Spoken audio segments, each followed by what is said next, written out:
You show me a man who has no enemies, and I'll show you a man who has never truly lived.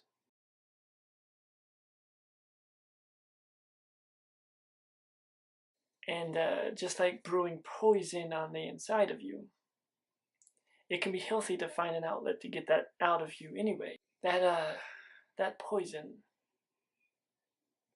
it still kind of affects you negatively in some way or another.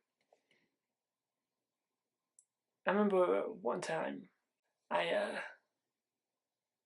knew that in order for it to work, I had to like just drain myself to where I just felt tired and just whew, afterward. And it did. It didn't completely knock me out like I thought it would, but I just felt drained. And a little later in the day is when my spine started to hurt. It was right at the tip of my spine, and it was a certain specific pain that just came out of nowhere. And I knew exactly where it came from. It was because of this curse that. And a lot of times when you put this curse on someone, it's going to affect you in a very mild way. In a very mild way, in like the yang to every yin in this world. When you put out a curse, it's going to affect both sides. Sometimes equally, sometimes not as much. Most likely, you're going to pour out so much sludge that it's going to pour onto that other person or business or whatever you curse. It's going to affect you very mildly. So if you deal with nothing but baneful magic, then it'll most likely affect you in a lot of ways. That's why you have to be careful with it. Anyway, that was just my disclaimer when it comes to baneful magic and how to be careful with it. Now when it comes down to you should never put a curse on a fellow black magician or a fellow witch or anyone. Sometimes the witches are more powerful than the magicians. Sometimes the powerful feminine energy in this world can greatly outpower the men 100-fold. The thing about normies, muggles, they're not really sensitive to the spiritual world around them, but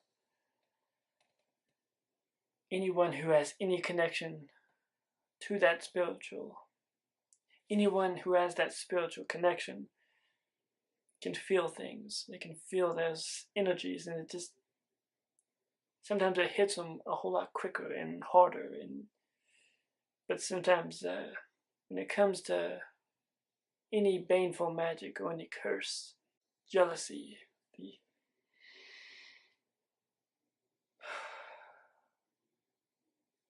the envy, the greed, the hatred,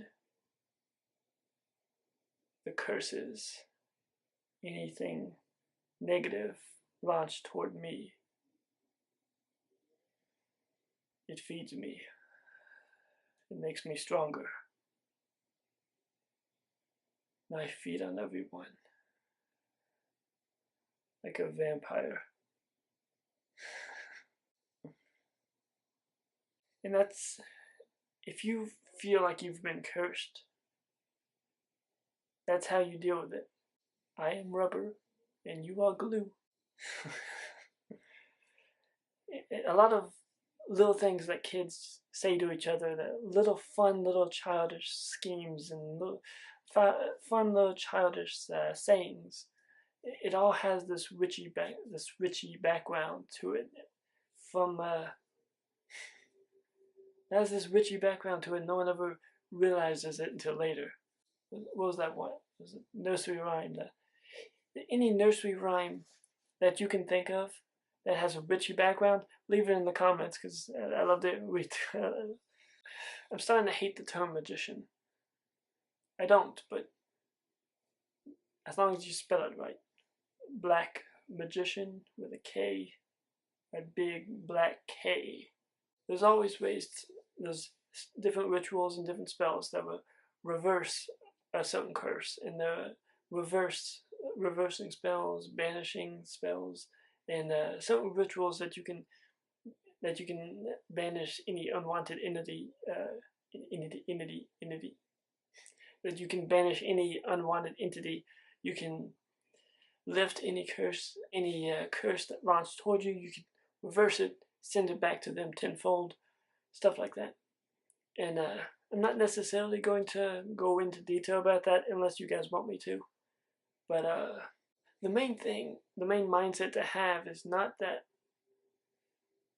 to feel cursed, to feel strong. If they hate you, it's only because they want to be you.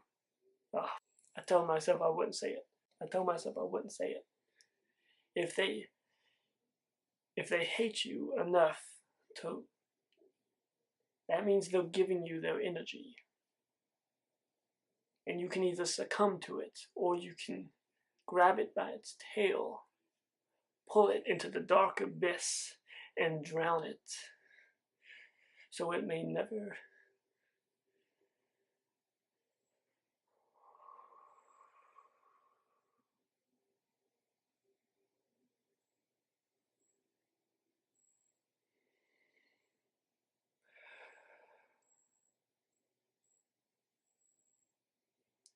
stay safe, my friends.